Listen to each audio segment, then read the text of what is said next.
Hello बच्चों, welcome back to ASR classes. तो बच्चों, आज हम पढ़ेंगे गोलीय दर्पण से संबंधित कुछ महत्वपूर्ण परिभाषाएं पढ़ी थी हमने पहले। तो आज हम पढ़ेंगे गोलीय दर्पण से प्रतिबिंब निर्माण। ठीक है, गोलीय दर्पण से प्रतिबिंब कैसे बनता है। तो गोलीय दर्पण से प्रतिबिंब को बनाने के लिए सबसे पहले हम क्या करेंगे, 2-3 नियम पढ़ेंगे।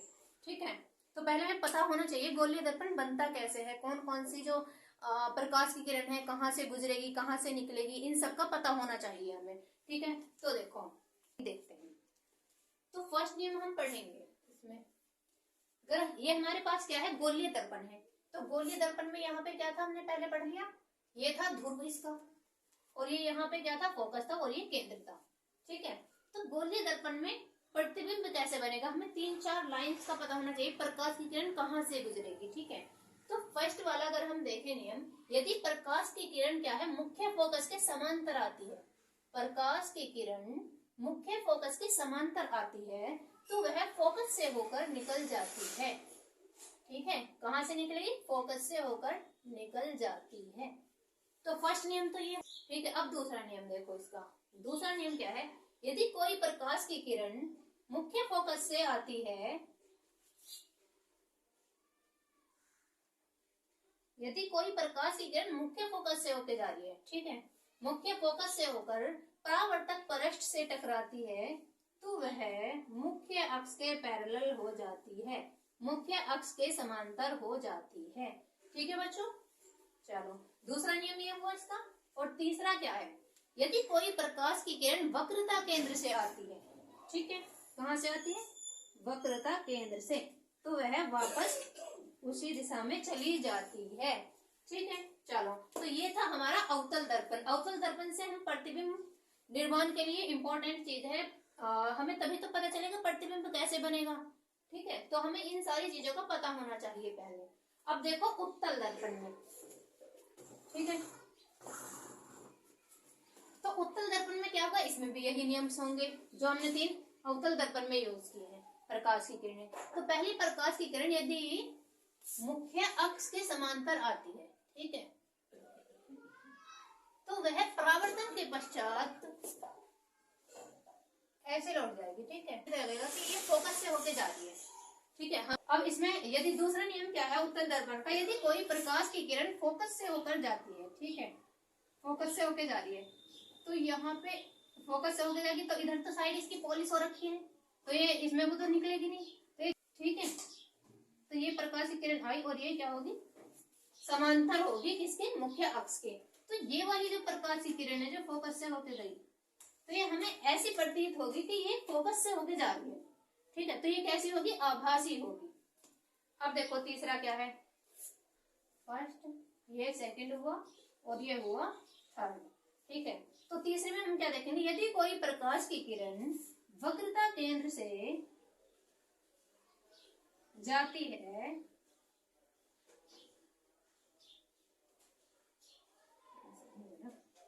दोबारा बनाएंगे, सही नहीं बना रहा। ठीक है, यदि कोई प्रकाश की किरण कहां से जा रही है, वक्रता केंद्र से, ठीक है, तो ये क्या हो जाएगी, वापस लौट जाएगी। वक्रता केंद्र से जाती है तो ये वापस लौट जाएगी, और ये जो है आभासी है। ठीक है, ये यहीं से वापस लौट जाएगी, लेकिन हमें ऐसा प्रतीत होगा कि ये जैसे वक्रता केंद्र से जा रही हो। ठीक है, गोलीय दर्पण से प्रतिबिंब बनाने के नियम तो हमने पढ़ लिए। ठीक है बच्चों, तुमने क्या पढ़ा अभी, गोलीय दर्पण से प्रतिबिंब निर्माण के नियम पढ़ लिए, कैसे हमें बनाना है। तो आइए अब हम पढ़ेंगे गोलीय दर्पण से प्रतिबिंब निर्माण कैसे करेंगे। तो पहला हम पढ़ेंगे अवतल दर्पण से प्रतिबिंब निर्माण। ठीक है बच्चों, ठीक है, देखो अवतल दर्पण से प्रतिबिंब निर्माण, तो इसके 2-3 नियम होंगे। पहला क्या है, जब वस्तु हम अनंत पर रखेंगे तो प्रतिबिंब कहाँ बनेगा, जब हम वस्तु को कहाँ पे रखेंगे, अनंत पर रखेंगे। ठीक है, तो हमारा प्रतिबिंब कहाँ बनेगा, देखो सबसे पहले हम क्या बनाएंगे, अवतल दर्पण। ये हमारे पास क्या है, एक अवतल दर्पण है, इस पे एक साइड पॉलिश कर रखी है। ठीक है, चलो देखो ये ध्रुव है और ये इसका फोकस हुआ और ये वक्रता केंद्र। ठीक है बच्चों, चलो अब हम इसमें प्रतिबिंब निर्माण पढ़ेंगे। तो हमने नियम पढ़ लेते हैं कि जो हमारी प्रकाश की किरण यदि पैरेलल आती है, मुख्य अक्ष के समांतर आती है, तो वो फोकस से होकर निकलेगी। तो पहली वाली लाइन जो होगी, यदि हम वस्तु को कहाँ पे रखें, अनंत पर रखें, ठीक है। हमारी वस्तु कहाँ पर है? अनंत पर है, हमें पता नहीं कहाँ से आ रही है। तो ये जो प्रकाश की किरण आ रही है, ठीक है, तो ये समांतर आ रही है और परावर्तन के पश्चात कहाँ से होकर निकलेगी? फोकस से होकर निकल जाएगी, ठीक है। चलो, अब दूसरी प्रकाश की किरण इधर से आई, नीचे की ओर से, तो ये भी परावर्तन के पश्चात फोकस से होकर निकल जाएगी, ठीक है बच्चों। और ये हुई, तो इसमें प्रतिबिंब कहाँ बना? परावर्तन के पश्चात जो प्रकाश की किरणें आपस में काटती हैं, ठीक है, उस पॉइंट पे क्या बनता है? प्रतिबिंब बनता है। अब ये जो परावर्तित किरण है ये यहाँ पे काट रही है, तो प्रतिबिंब कहाँ बना? यहाँ पे। तो देखो, प्रतिबिंब की स्थिति कहाँ पर है? कहाँ पर बना प्रतिबिंब? F पर, फोकस पर। तो हम यहाँ पे लिख देंगे प्रतिबिंब बना फोकस पर, ठीक है। तो प्रतिबिंब की प्रकृति कैसी है? प्रतिबिंब की प्रकृति, यदि प्रतिबिंब वास्तविक है, ठीक है, तो प्रतिबिंब कैसा होगा? उल्टा होगा। तो इसकी प्रतिबिंब की प्रकृति कैसी है? वास्तविक एवं उल्टा, वास्तविक एवं उल्टा, ठीक है, एवं उल्टा। अब देखो प्रतिबिंब का आकार कैसा है? प्रतिबिंब कितना बड़ा बनना है? यहाँ पे दिख रहा होगा कितना बड़ा है प्रतिबिंब, छोटा सा है बिल्कुल, ठीक है। तो प्रतिबिंब का आकार हम कैसा लिखेंगे? अत्यधिक छोटा, अत्यधिक छोटा।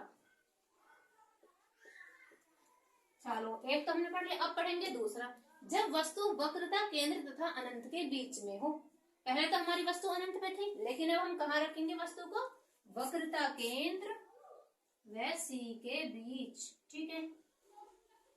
ये हमारे पास हुआ अवतल दर्पण, इसकी एक साइड पॉलिश कर दी हमने, ठीक है बच्चों। चलो, अब देखो ये इसका क्या हुआ? ध्रुव हो गया, यहाँ पे फोकस है और ये वक्रता केंद्र है जो हम पढ़ चुके थे पहले, ठीक है बच्चों। चलो, अब देखो इसमें, तो पहली हम वस्तु को कहाँ पे रखेंगे? अनंत व वक्रता केंद्र के बीच में। तो हम वस्तु को यहाँ पे रख लेते हैं, ठीक है। चलो, अब कोई भी प्रकाश की किरण इस वस्तु से अवतल दर्पण पे गई, इसकी परावर्तक सतह पे, और टकराने के बाद फोकस से होकर निकल जाएंगे, ठीक है। चलो, अब दूसरी जो प्रकाश की किरण है हम इसे डालेंगे वक्रता केंद्र से, ठीक है। प्रकाश की किरण कहाँ से जाएगी? वक्रता केंद्र से। तो दूसरी प्रकाश की किरण हमने कहाँ से भेजी? वक्रता केंद्र सी से, ठीक है। तो जो हमारी वक्रता केंद्र से प्रकाश की किरण जाएगी वो वापस उसी दिशा में लौट जाती है। तो यहाँ पे प्रतिबिंब कहाँ बनेगा? देखो, परावर्तित किरणें जो है कहाँ पे मिल रही हैं? यहाँ पे मिल रही है, ठीक है। तो प्रतिबिंब कहाँ बनेगा? यहाँ पे, ठीक है। और प्रतिबिंब कैसा बनेगा? उल्टा बनेगा, और कैसा होगा? वास्तविक। तो यहाँ पे प्रतिबिंब कैसा बनना है? वास्तविक एवं उल्टा, और वस्तु से छोटा। आकार में कैसा है? वस्तु से छोटा है। चलो, तो अब देखो इसमें लिखेंगे हम, देखो बिंब की स्थिति, तो बिंब बोल रहे हैं हम इसे, ठीक है। ये क्या है? बिंब या वस्तु, बिंब, या फिर हम इसे वस्तु भी बोल देंगे, है नहीं? कोई भी वस्तु हो सकती है ये। तो बिंब की स्थिति या वस्तु की स्थिति कहाँ पर है? अनंत व सी के बीच में। तो हम यहाँ पे क्या लिखेंगे? अनंत, अनंत व सी, सी से परे, ठीक है, क्योंकि सी से इधर है, सी से परे बोल देंगे, ठीक है। अब देखो प्रतिबिंब की स्थिति, जो प्रतिबिंब बना वो कहाँ पर बना? देखो बच्चे बताओ कहाँ पे बना प्रतिबिंब? सी व एफ के बीच में, वक्रता केंद्र व फोकस के बीच में। तो हम यहाँ पे लिख देंगे सी व एफ के बीच, एफ के बीच बना प्रतिबिंब, ठीक है बच्चों, समझ आ रहा है? चलो देखो, प्रतिबिंब की प्रकृति क्या है? प्रतिबिंब की प्रकृति जो हो जाएगी वास्तविक हो जाएगी, वास्तविक एवं उल्टा। प्रतिबिंब कैसा? वस्तु देखो सीधी रखी है, लेकिन प्रतिबिंब कैसा बनना है? उल्टा। तो प्रतिबिंब की प्रकृति हो जाएगी वास्तविक एवं उल्टा, एवं उल्टा, ठीक है। चलो, अब क्या है? प्रतिबिंब का आकार। अब बताओ बच्चों, प्रतिबिंब का आकार कैसा है इसमें? वस्तु देखो बड़ी दिख रही है ना, प्रतिबिंब छोटा है, तो प्रतिबिंब के आकार में लिखेंगे हम वस्तु से छोटा। कैसा है प्रतिबिंब? वस्तु से छोटा, वस्तु से छोटा और छोटा। ठीक है, आए समझ में बच्चों? चलो अब तीसरा पढ़ेंगे हम। देखो अब हम पढ़ेंगे जब वस्तु वक्रता केंद्र C पर स्थित हो। कहाँ पे स्थित हो? वक्रता केंद्र C पर स्थित हो, तो प्रतिबिंब कहाँ बनेगा? ठीक है बच्चों, देखो ये इसका ध्रुव हो गया, ये क्या है? फोकस, और ये वक्रता केंद्र। जब हम वस्तु को वक्रता केंद्र पर रखेंगे, वस्तु रखी हमने वक्रता केंद्र C पर, तो जब वस्तु वक्रता केंद्र पर होगी तो प्रतिबिंब कहाँ बनेगा? देखो ये प्रकाश की किरण यहां से गई, ठीक है, और टकराने के बाद फोकस से होकर निकल जाएगी। ठीक है, पहली प्रकाश की किरण तो यही।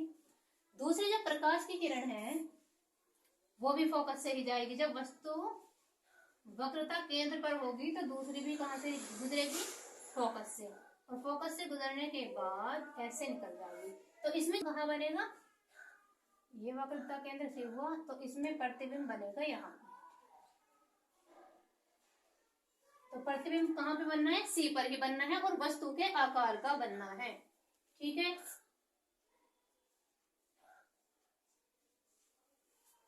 चलो अब देखो इसकी लिखेंगे। तो बिंब की स्थिति कहाँ पे है? जो बिंब है, जो वस्तु है, वो कहाँ पे रखी है हमने? वस्तु, वस्तु है, और ये क्या है? प्रतिबिंब। इसे हम मान लेंगे A और इसको B, इसे A डैश और B डैश। ठीक है, ये क्या है? प्रतिबिंब, प्रतिबिंब। ठीक है, चलो देखो, तो बिंब की स्थिति कहाँ है? वस्तु की स्थिति कहाँ है? कहाँ पर है वस्तु की स्थिति? C पर। तो हम यहाँ पे लिख देंगे C पर, C पर, C पर। प्रतिबिंब की स्थिति, अब वस्तु तो C पर रखी है तो प्रतिबिंब कहाँ बना? प्रतिबिंब तो C पर बना। जब वस्तु C पर रखी है तो यहाँ पे प्रतिबिंब कहाँ बना? प्रतिबिंब भी C पर ही बना। तो ठीक है, यहाँ लिख देंगे हम प्रतिबिंब की स्थिति कहाँ है? C पर, C पर ही है, C पर स्थित। चलो अब देखो प्रतिबिंब का आकार। प्रतिबिंब का आकार देखो, वस्तु का आकार इतना है तो प्रतिबिंब का आकार भी। तो ये क्या है? वस्तु के समान। प्रतिबिंब का आकार कैसा है? वस्तु के समान, प्रतिबिंब का आकार। यहां लिख देंगे हम वस्तु के समान।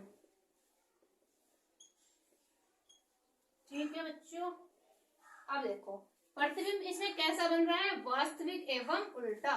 तो प्रतिबिंब की, चलो अब देखेंगे हम।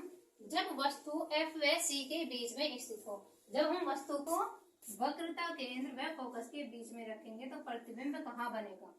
ठीक है, देखो तो प्रतिबिंब कहाँ पे बनेगा? देखो पहले तो बनाएंगे हम अवतल दर्पण। ठीक है, इसकी एक साइड पॉलिश कर रखी है, यह हो गया इसका केंद्र। चलो ये हो गया इसका फोकस और ये वक्रता केंद्र। ठीक है बच्चों, चलो अब देखो, जब कोई प्रकाश की किरण हो, जब हमने किसी भी वस्तु को कहां पे रखा? जब हम वस्तु को F व C के बीच में रखते हैं, F व C के बीच में रखते हैं। ठीक है, तो देखो ये प्रकाश की किरण गई सीधी और जाने के बाद परावर्तक पृष्ठ से फोकस से होकर निकल जाएगी। ठीक है, पहली प्रकाश की किरण क्या हुई? परावर्तक तल से टकराई और टकराने के बाद फोकस से होकर निकल गई। दूसरी जो प्रकाश की किरण है वो जाएगी ध्रुव पर। ठीक है, और ध्रुव से हमने कहां पे डाली? ध्रुव पर। तो ध्रुव से परावर्तन के पश्चात निकल जाएगी ऐसे। तो इसमें जो प्रतिबिंब बनेगा C से परे बनेगा। इसमें प्रतिबिंब कहाँ पे बनेगा? C से परे, और कैसा होगा? वस्तु से बड़ा। ठीक है, तो देखो इसमें देखो बिंब की स्थिति, हमने अपनी वस्तु को कहां पे रखा है? वस्तु को इसका ए और बी, ए डैश बी डैश, ठीक है, इनका नेम रख दिया हमने वस्तु का और प्रतिबिंब का। तो बिंब की स्थिति कहाँ पर है, यहाँ पे बिंब लिख लो या वस्तु लिख लो, वस्तु की स्थिति। तो वस्तु हमने कहाँ पे रखी, सी व एफ के बीच में, सी व एफ के बीच, ठीक है, सी व एफ के बीच में रख दी हमने वस्तु।